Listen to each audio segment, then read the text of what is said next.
Buena, ¿qué tal? Buenas tardes. Qué difícil ser de Amcor y hablar del cuidado del medio ambiente con todo el tema que hay del plástico. La verdad que interesante lo que comentó el expositor anterior, pero hay bastantes puntos por tocar que nos falta como sociedad estar un poco más educados, ¿no? Yo voy a tratar, primero que nada, no tengo tanto publicherry, digamos, de mi empresa. Somos una empresa que representa unas empresas en Europa que hacen productos compostables. Voy a tratar de hablarles de lo que realmente es un producto compostable, biodegradable, tratar de explicar lo que es eso. Y para que vean que sí es una solución a largo plazo, justamente el tema de la contaminación del plástico, que de hecho las empresas productoras tratan de tapar un poquito el sol con un solo dedo, cuando la verdad que ahí nos damos cuenta todos los que vamos a la playa, cómo contamina y en qué se convierte finalmente este producto, este envase, al momento de no depositarse donde debe ser, digamos, ¿no? Entonces, la realidad es esta, ¿no? La contaminación del plástico genera estas islas gigantescas que vemos por todos lados en las redes sociales. No solamente es lo que vemos acá en la foto, sino que está eliminando día a día los ecosistemas en el mar y en todos los lugares donde no se hace un buen uso de los envases. El año pasado nada más el consumo mundial de plástico fue esta cifra impresionante y 8 millones de toneladas fueron al mar. Es un tema de cultura también. En todas partes del mundo no se hace un buen uso del reciclaje y obviamente eso se va o a un relleno sanitario o al mar. En ambos casos el efecto digamos, en el clima y en el ecosistema es gigantesco, ¿no? Hay otra realidad en el mundo que también está impactando lo que actualmente se hablaba del tema de reciclaje, es que China ya produce tanto plástico que decide frenar las importaciones de plástico de Europa, y eso también genera un impacto mayor en el mundo, ¿no? No pensemos en Perú, pensemos en lo que se produce y cada envase que todos los depositando o no depositamos en la basura y termina en un relleno sanitario, ¿no? Los rellenos sanitarios son la tercera fuente de emisión de metano en el mundo. Entonces es algo que, claro, puede ser que el cambio de clima no esté realmente directamente relacionado con el plástico, pero algo tiene que ver, ¿no? Algo tiene que ver con cómo nos hemos educado. Definitivamente todos los envases sirven para algo, sirven para preservar los alimentos durante más tiempo posible. Nos han facilitado la vida. Todos los envases que provienen del petróleo son prácticos y de hecho baratos, pero tenemos que pensar de que son tan funcionales que duran 400 años, 700 años o 1000 años. Entonces esa durabilidad ha generado pues que tengamos que pensar en otras alternativas, alternativas que sean realmente sostenibles en el tiempo, ¿no? No por quitarle un par de gramos a un envase significa que realmente va a haber una incidencia súper buena o positiva finalmente, porque se termina no solamente en esto, que es lo visible, sino hay algo que es invisible, ¿sí? Es que se convierte en microplástico. Y ese microplástico finalmente lo vamos consumiendo día a día en los peces, en el agua, y ese es el tema que finalmente no se está comentando tanto, ¿no? Y como les digo, hay que comentarlo, hay que decirlo, todos los envases tienen una funcionalidad, pero tenemos que educarnos todos y saber qué es lo que está realmente pasando con esta realidad. La megatendencia, y es increíble pues que ahora una empresa como Amcor hable de sostenibilidad, es esto, ¿no? Porque justamente el consumidor, ya el 64% de los consumidores siente que hacen o pueden hacer la diferencia con sus decisiones. Lo bueno es que de este grupo millennial de que tanto se habla, sí tiene conciencia, y son gran parte de los que están acá ahorita, tiene realmente una conciencia de que algo está pasando con el planeta, o sea, de que estamos realmente incidiendo en nuestro consumo, incide en lo que está pasando en la biodiversidad, consciente con lo que come, todo lo que ha pasado con el tema de la ley saludable en el Perú, ya todo el mundo lee la información nutricional, ¿no? Los octógonos para mí son una gran maravilla. Entonces el consumidor final está pasando por todo esto. Está pasando porque realmente le hace caso a lo que dice en la etiqueta. Ahora, ¿realmente la etiqueta dice todo lo que tiene que decir? ¿Realmente las marcas son transparentes con lo que pasa? Por ejemplo, y discúlpenme que ustedes fueron primero que mi exposición, yo vengo del mundo del vidrio, he sido director de ventas de Owens, Illinois durante 5 años, y por ejemplo pusieron una diapositiva donde decían que el vidrio era lo que contaminaba más. Discúlpenme, pero si hablamos de retornabilidad, el vidrio no contamina y el vidrio es inerte, es un material que no termina en microplástico. Entonces, esa responsabilidad de las marcas de decir la verdad completa y hablar del ciclo completo del producto es la que tenemos que incentivar.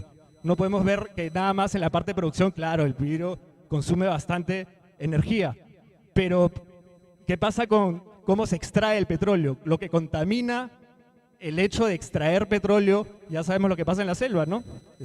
Cada vez que se extrae petróleo ahí hay un derrame y esa parte del ciclo del producto no se está tomando en cuenta. Y peor aún, no se está tomando el ciclo completo de a dónde llega ese material, ese envase. Cuando uno hace el estudio completo que se llama Life Cycle Assessment en las siglas en inglés, te das cuenta que finalmente la parte de producción y de transporte solamente representa el 15% de todo el ciclo de vida del producto. Entonces hay que ser realmente responsable con la información que se le da al consumidor.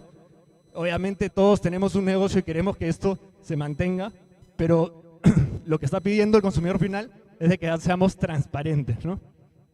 Y estas son tendencias en el mundo y son el sustento de por qué se están inventando estas alternativas ecoamigables o compostables. Como bien ya saben, los gobiernos están legislando para eliminar el plástico y esto no es por una ocurrencia pues, de algún presidente o nada, simplemente están tratando realmente de minimizar el uso, de minimizar, de reducir, de realmente aplicar las 3 R, ¿no? Reducir el consumo, reusar y reciclar. Y poco a poco están comenzando todas las naciones a tomar medidas y de hecho el año pasado, ante todo pronóstico, Perú lanza una ley, para mí, más que lo que dice la regla, que es básicamente restringir bolsas pequeñas o minimizar el uso de Tecnopor en 36 meses, lo que hace es, estas leyes, es de que se comience a hablar del tema. De que el consumidor diga, uy, ya no llevo la bolsa, o me están cobrando la bolsa, 15 centavos. Pero ya comienzas a tener un poco más de conciencia de que esa bolsita termina finalmente en el océano. Y que cuando estás corriendo olitas ahí en el mar te das cuenta que todo es microplástico azul de las constructoras. Entonces, la ley en sí, la reglamentación que prohíbe estas tonterías, digamos, o de repente también hay en la red social que dice, oye, claro, me prohíben las bolsitas, pero todo está en plástico. Sí, es verdad, pero poco a poco va a comenzar a cambiar y poco a poco las marcas van a comenzar a tener un poquito más de conciencia y van a comenzar a migrar a envases que realmente no le hagan daño al medio ambiente, ¿no? Y que se reuse y que se recicle realmente todo lo que utilizamos. Las alternativas de polímeros compostables, por ese es el nombre técnico de este tipo de materiales, comenzaron desde hace años, ¿no? O sea, estamos hablando de que los primeros biopolímeros lo podemos ver incluso cuando hacemos una parrilla, digamos el intestino del chancho para hacer chorizos, eso es una forma, es un envase que digamos que es biodegradable, compostable. No, se puede hacer compost con eso porque viene el término biodegradable es de que una bacteria puede degradar un insumo.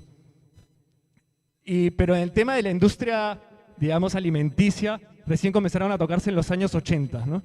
Y se hicieron con una mezcla de almidón y un polímero petroquímico, más o menos de lo que se estaba comentando hace un rato, y comenzaron a hablar en Estados Unidos de biodegradable cuando realmente no lo era, porque dejaba trazas todavía del tema del polímero petroquímico. Entonces, en lugar de que realmente la gente tomara esto como viable, confundió mucho más a la población. Y eso fue en los años 90, cuando no habían estándares, digamos, que dijeran o definieran qué cosa realmente es compostable. Porque, señores, biodegradables somos todos. Todos al final nos convertimos en compost. El tema es qué cosa es compostable. Compostable, que lo voy a hablar después, es básicamente no solamente que te degrades en poco tiempo, en 12 semanas, sino que en qué te conviertes en esas 12 semanas. ¿Te vas a convertir en algo tóxico o te vas a convertir en un fertilizante para plantas?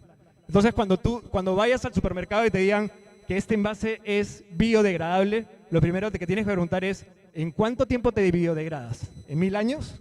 Porque el Tecnopor inclusive ahorita te pone un envase de Tecnopor, dice biodegradable. Claro, biodegradable, en 1000 años se va a biodegradar. Y la segunda pregunta que tienen que hacerle al productor es ¿y en qué te conviertes? ¿Te conviertes en microplástico? Porque si vas a tomarte un cafecito ahorita y ves ese vaso de polipapel que está todo vestido de verde, tú dices, cierto, que esto debe ser biodegradable. Es más, dice biodegradable. Y ahora le han puesto biopapel. Pero realmente tiene la certeza de que este envase en 12 semanas se va a convertir en compost y va a poder va a germinar una planta ahí. Eso es lo que trató de hacer, digamos, las empresas certificadores, y estas son las certificaciones de las que ya existen. No es que no existan, ya está reglamentado a partir de los años 90, a raíz de lo que pasó en Estados Unidos, cada continente, esto todavía no pasa acá en el Perú, pero se tiene esta empresa en Austria que dice que prueba que un envase realmente es compostable. Esta empresa BPI en Estados Unidos que prueba que todos los envases en Estados Unidos realmente son compostables. Y en fin, en Japón hay otra. Son estándares que justamente tratan de decirle al consumidor si tiene este sello, realmente el producto es compostable. Esto es un poquito de la definición de los polímeros biodegradables. Acá un poco ya de lo que justamente comentó la exposición anterior, ¿no? Si viene una fuente petroquímica o si viene una fuente renovable. Yo me voy a enfocar en esta parte de acá. Justamente en los envases que son biodegradables y que provienen de una fuente renovable, justamente puede ser por una síntesis convencional, biotecnología o directa como bagazo. Y finalmente lo que se trata de hacer son mezclas. Mezclas de polímeros petroquímicos que no le hacen daño al medio ambiente con polímeros que provienen de fuentes renovables como almidón, como celulosa de bagazo, etc. Para que justamente el material final tenga una composición o no haga tanto ruido como esa mezcla que vimos al final de la exposición. Uno de los más comerciales justamente es el PLA. El PLA es el ácido poliláctico que proviene de la fermentación láctica de la caña de azúcar o digamos de cualquier carbohidrato. El ácido láctico pues es lo que algunos son de la agraria, han llevado bioquímica. Bueno, el profesor de bioquímica te va a decir cuando te da un calambre y se endurece, eso es el ácido láctico. La fermentación no aeróbica genera el PLA y viene de fuentes de carbohidratos y por lo tanto fuentes renovables, ¿no? Y ese polímero, la verdad que se utiliza muchísimo en la parte de industria biodegradable y puedes obtener productos como este.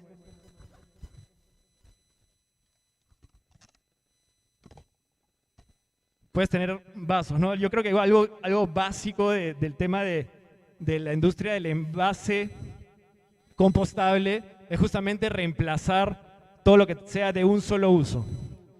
Y puedes tener justamente esto, que es hecho exclusivamente a base de PLA, para reemplazar el Tecnopor, por ejemplo, ¿no? o los vasos de polipropileno.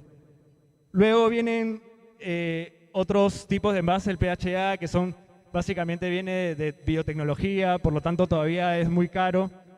Los TPS, que son almidón termoplásticos, que sirven mucho para la parte de biofilms, films que sirven para sellar. Ahí tengo otras muestras para que las vean después. Celulosa, que yo creo que es lo que más se está vendiendo acá ahorita, que es el reemplazo del Tecnopor, esos clamshells que ven ustedes cuando se van ya ahorita, que son hechos a partir de bagazo.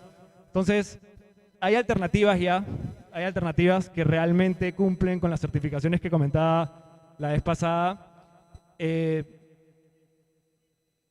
Y podemos ver cosas como esta. Esta es una de las bandejas a las cuales, de las firmas que represento, de Pack Benefit, es una empresa española que tiene la bandeja hecha a base de celulosa de pino y el film hecho a base justamente de almidón. Entonces la combinación puede darte cosas como esta. Ya están en el mercado español, ya lo puedes ver incluso en marcas de supermercado y en marcas personales como para... La bandeja tiene propiedades muy buenas, puede ser microondable, congelable y resiste el horno convencional también 45 minutos, 80 grados centígrados. Entonces tiene propiedades bastante buenas, incluso mejor que las bandejitas de plástico. Y lo otro es de que es 100% compostable. Y luego ya hay aplicaciones en menaje, ya hay cubiertos compostables que son hechos a base de la cristalización del PLA. El PLA que hablamos, lo cristalizas y generas ya cubiertos compostables. Y luego tienes vasos muy parecidos al polipapel, que van a ver acá en esta sopera, que también puede funcionar para helados. Pero también puedes utilizar el PLA para justamente lo que estoy mostrando ahí, para bebidas frías. El PLA solamente resiste entre 50 y 60 grados centígrados. Estos son vasos ya para bebidas calientes, que es papel, pero el recubrimiento de adentro ya no es ya no es un material plástico, sino es PLA. Entonces la combinación de las dos cosas hacen que sea todo 100% compostable. Pots, los clásicos clamshells que le dije, que son cajas para llevar, y recipientes tipo estas ensaladeras, digamos, o para yogur, que también vienen de PLA. Yo creo que esos son los mejores ejemplos que puedo darles a partir de lo que ya se está aplicando ahora, lo que estamos vendiendo. Pero hay un tema crucial que no quiero dejar de mencionar, que estos envases compostables, si no se van a una compostera industrial, no sirve de nada. Digamos que has inventado el envase, pero si esto se va al relleno sanitario, no sirve de nada. Es como que hayas inventado algo para que no se vaya al uso final que tiene que ser, que se convierta en compost. Para que esto se convierta en compost necesita unas condiciones que se las da una compostera industrial. Estas son, digamos, cifras de la OECD, que son el grupo que queremos pertenecer como país, y esto es lo que ahorita Perú genera diariamente en residuos. 58% de esas 18.000 toneladas, 58% son residuos orgánicos, y lamentablemente nada se va al compost. Todo se va a los rellenos sanitarios, y de hecho ese 50% y el otro 50% se va a botaderos ilegales. Es decir, en el Perú solamente menos del 1% de residuos orgánicos se aprovecha como compost. Entonces, ¿de qué nos sirve a empresas como la mía traer toda esta tecnología de fuera si finalmente no se va a hacer compost? De hecho, lo que estamos tratando nosotros también de hacer, ya tenemos acuerdos con estas empresas que tienen las bolsas, que también son compostables, y tienen las máquinas para que los envases vayan y realmente vayan y se genere el compost, para cerrar el loop completo del negocio y tener un modelo de negocio que realmente esté comprometido con que no se genere más contaminación de plástico en el Perú. Eso sería todo. No sé si tienen algunas dudas. Muchas gracias por su atención.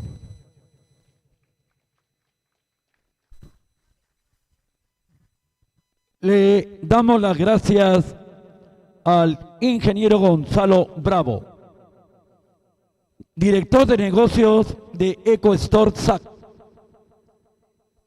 Hay preguntas en el tema envases compostables en la industria alimentaria y sus aplicaciones. Si hay alguna pregunta, acercamos el micrófono. Ingeniero, ahí viene la pregunta. Buenas tardes. Trabajo en una empresa de aceitunas y el líquido de gobierno es una salmuera, ¿no? Es un líquido agresivo con valores de sal por encima de 5, acidez alta. Esta bandeja con este film de almidón tiene propiedades que pueden aguantar trabajar bajo esas condiciones. Mira, lo cierto es que ahorita estoy haciendo pruebas con algunos agroindustriales, con esas bandejas y con varios tipos de film. La bandeja de por sí no estuvo hecha como para aguantar largos periodos de tiempo.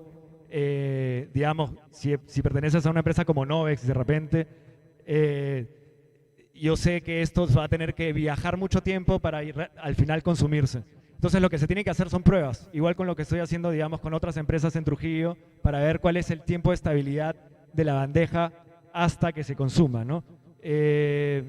Digamos que lo que toca hacer es probar. Así que yo voy a hablar con Tato para darle muestras y que pruebe más o menos cuál es la estabilidad. Y hay que termosellarlo y hay que ver si ese termosellado, si ese plástico que se le pone, bueno, bioplástico que se le pone encima, también es capaz de resistir y aguantar el trayecto y todo lo que se va a hacer, que yo conozco, pues que no es mucho a Brasil y el tiempo de vida, ahí digamos, lo que se le pasa con el envase tiene que aguantar mucho tiempo antes de ser consumido, ¿no? Así que habría que hacer pruebas.